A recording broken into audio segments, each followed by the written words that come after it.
bahasa. Tata bahasa merupakan suatu cabang ilmu pengetahuan yang mempelajari tentang rumusan asas yang mengatur pemakaian bahasa. Tata bahasa merupakan suatu ilmu linguistik yang mempelajari bahasa.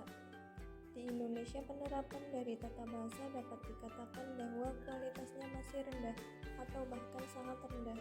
Hal tersebut terlihat seperti yang telah dipraktekkan bangsa Indonesia pada media massa maupun di kehidupan nyata. Sifat tata bahasa. Pada umumnya, tata bahasa bersifat normatif atau umum, yaitu tata bahasa tersebut tersusun atas berdasarkan menurut gejala-gejala bahasa yang umum digunakan dalam sebuah masyarakat. Suatu tata bahasa normatif memberikan penjelasan pada struktur umum dari suatu bahasa. Akan tetapi perlu diingat bahwa bahasa akan terus berkembang setiap saat, maka akan terdapat perubahan yang terjadi atas struktur bahasa. Oleh karena itu, tata bahasa normatif harus tetap bersifat deskriptif. Ciri-ciri tata bahasa. Berikut ini terdapat beberapa tata bahasa. Terdiri dari 1. Pembentukan kata dilihat dari aplikasi atau pengimbuhan dan reduplikasi atau pengulangan.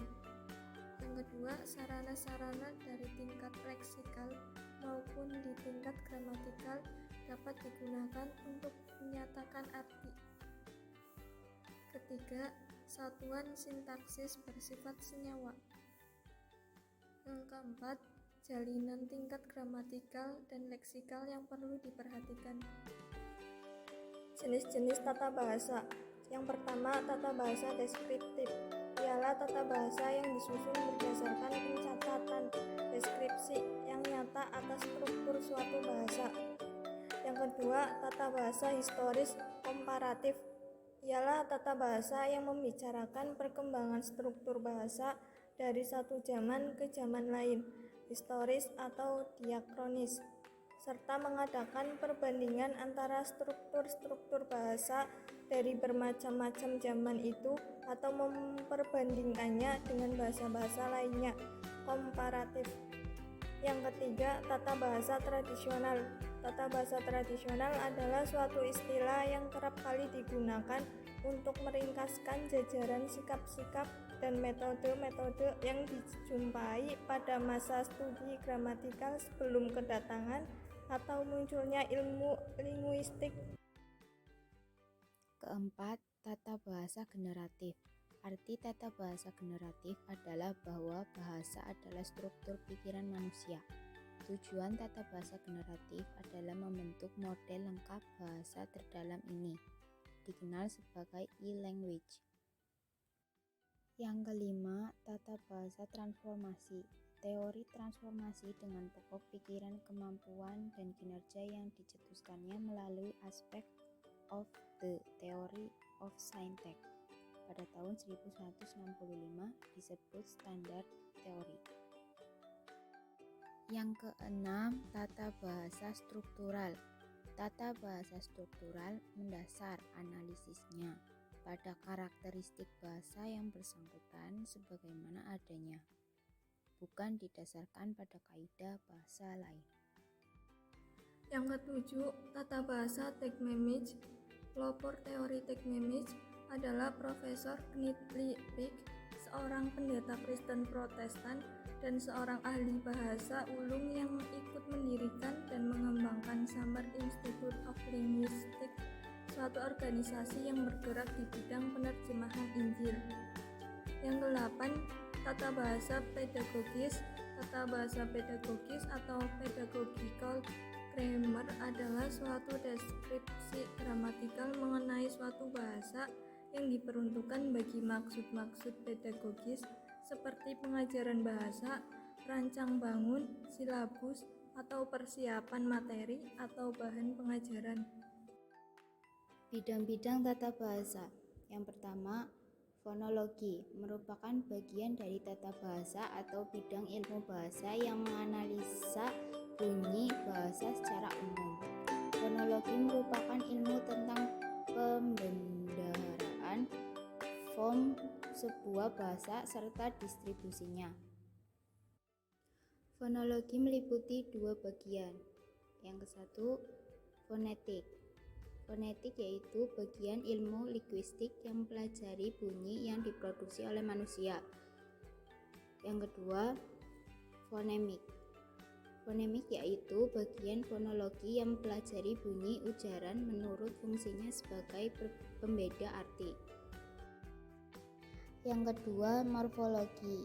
Morfologi berarti pengetahuan tentang bentuk. Morfologi ialah bidang linguistik atau tata bahasa yang mengkaji tentang pembentukan kata atau morfem dalam suatu bahasa.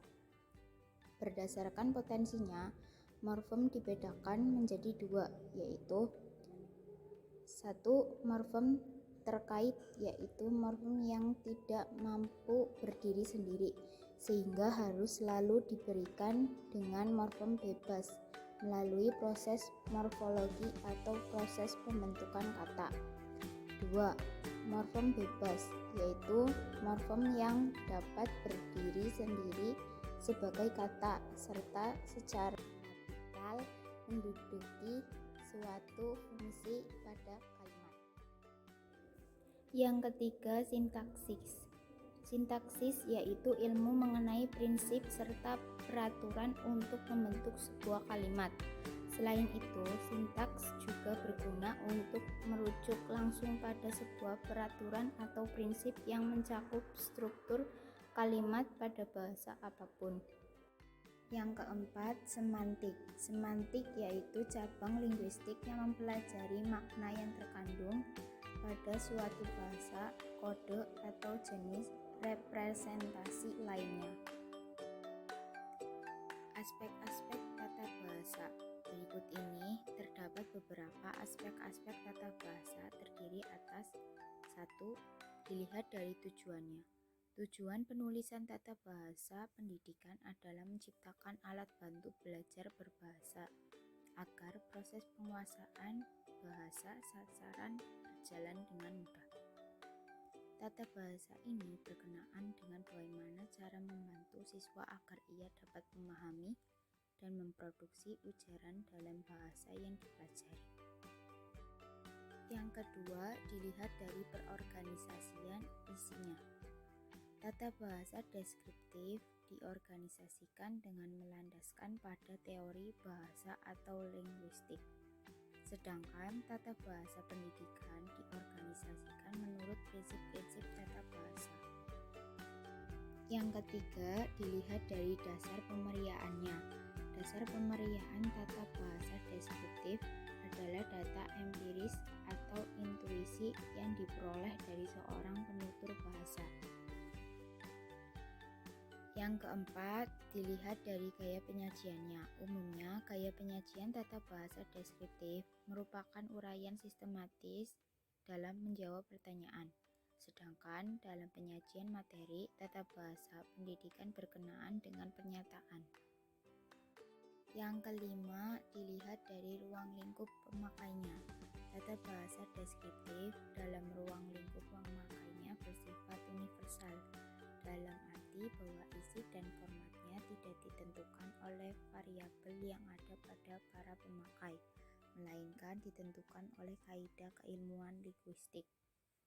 Penerapan pembelajaran tata bahasa melalui teks.